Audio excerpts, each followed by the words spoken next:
Coming to the third part of this interview, we're talking about industry shifts, innovation, and the road ahead. Right? So you witnessed major changes in the digital marketing space from the time you entered the space to where it is now. What's the most surprising shift in consumer behavior up till now?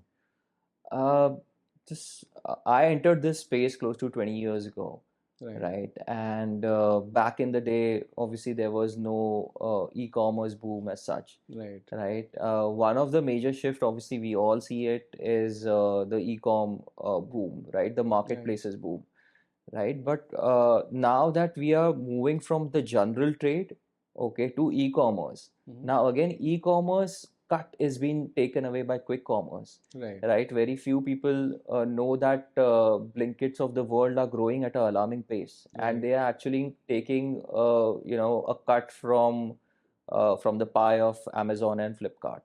Right. So hence it becomes very important for a marketer to evolve quickly with the changing times. True. Getting your products listed on those quick com platforms, making sure your warehouses are ready with it, etc. Right. So as of now, I mean, in past probably a year and a half, not year and a half, but at least 9 months to 12 months, we have seen the most shocking change of the quick com, wherein people want the product in like probably 15 or 10 minutes time. Absolutely true. Right. I think that's becoming an industry changer, I suppose, Right. to some extent. Yeah. Right. Yeah.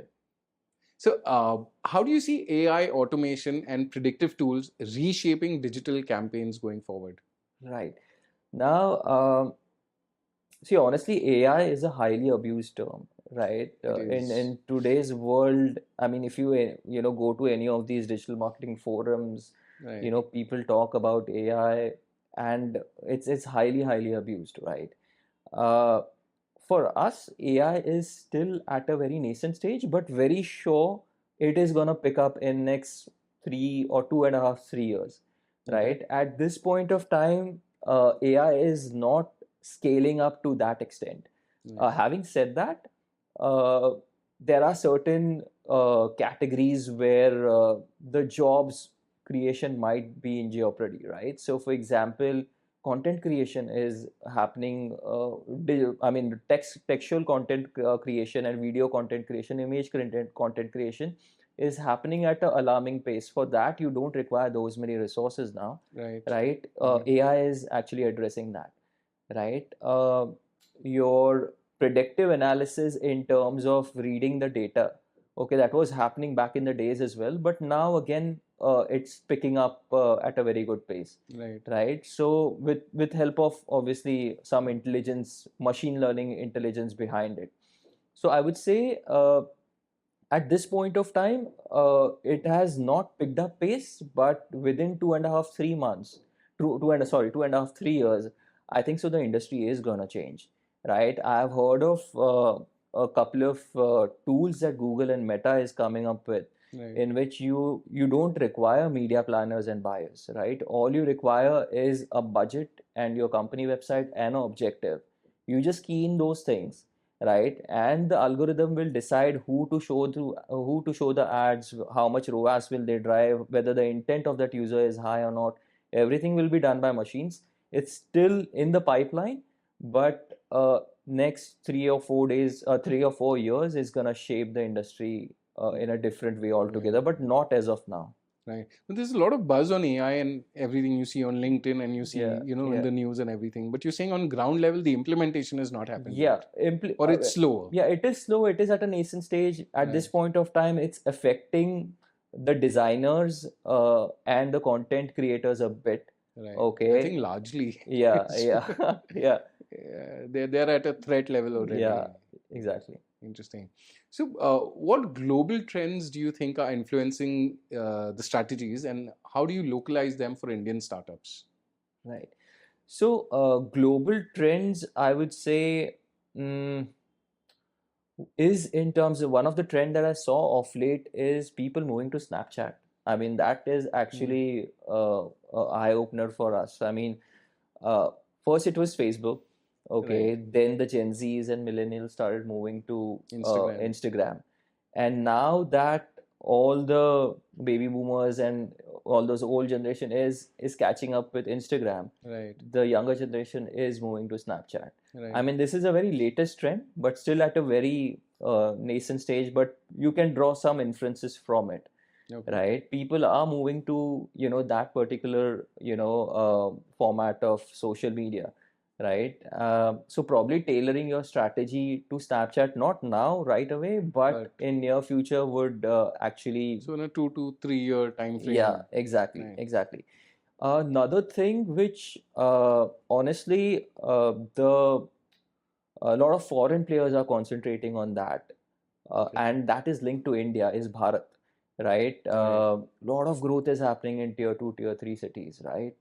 People are absorbing content in a vernacular form. True. Right? So all the Bharat languages, your Hindi, your Tamil, Telugu, Gujarati, will be on the forefront of content creation in future. So tailoring your content, with that makes a lot of sense. Using those languages. Voice again, it's picking up, right? But not so much in India. But very soon, with the advent of these connected TVs picking up, right? People using a lot of voice commands. Right. Those voice searches are going to be key. So the way you optimize your website for search engines, right? It will be pivotal for one to optimize the content for voice as well going future. Interesting. Right. So, Vishal, personally, what are your go-to tools, practices or frameworks to stay ahead in performance marketing or SEO? Right, right. So there are, I won't name those tools, but there are tools out there which actually define whether what you're doing, at least on the SEO front, is right up to the mark or not, right? So there are like 100 different facets to SEO, right? Your H1s, H2s, canonicals, headers, footers, etc. Right? Those have to be correctly placed or up to the mark, okay, for the algorithms to pick your website up, right? So making sure you use those tools, okay, as far as the SEO is concerned, and make sure that those markers are right there, right? That is from the SEO point of view, and or else um, uh, if you're day in and day out, on the media planning and buying front, at an online level, right? Each of these consoles,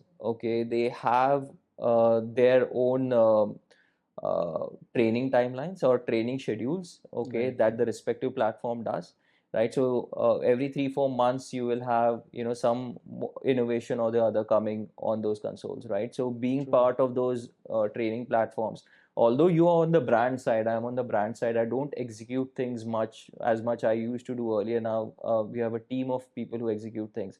But even when you're on a brand side, it's important for you to learn those things, making sure you know what is happening on the console. Are there any more innovations? Is AI bringing any change? Is there anything happening at the machine learning level?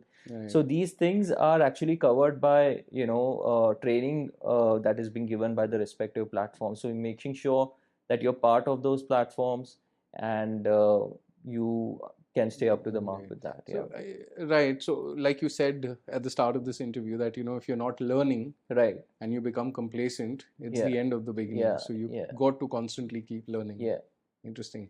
On a concluding note, talking from your industry perspective, do you think India's hygiene product industry is close to matching global standards, in terms of the innovation part of it, or in terms of the demand aspect of it? See, now demand aspect of it is concerned. See, I can speak from a baby diaper and an adult diaper point of view, right? From an adult diaper point of view, I would say people themselves are not aware about the product. So industry size is of somewhere close to 1,200 crores, and by 2030 is going to reach somewhere around 8,000 crores.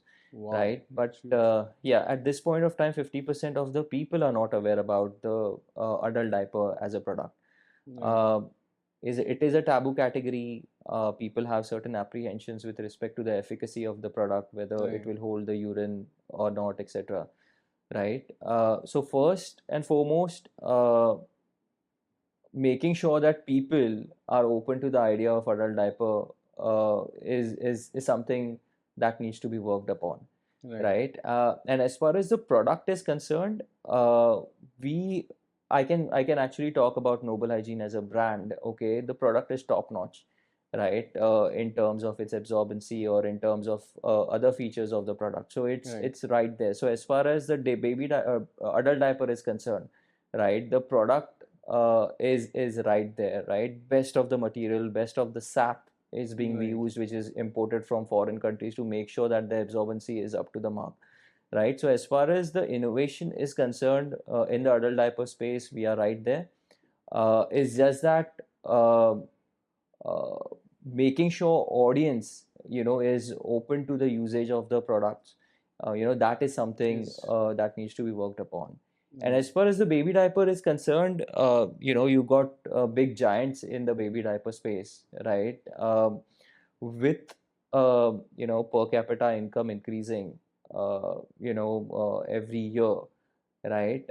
I think so. The disposable income of the people will corollary to that is that disposable income of the people will increase, and that will lead to increase in the demand. The baby diaper market is somewhere close to 13,000 crores, which is estimated to reach 30,000 crores in 5 years, right? So yes, the demand for the diapers is going to increase, and the products are top notch, and the proliferation or the distribution or dissemination of the products is very much happening.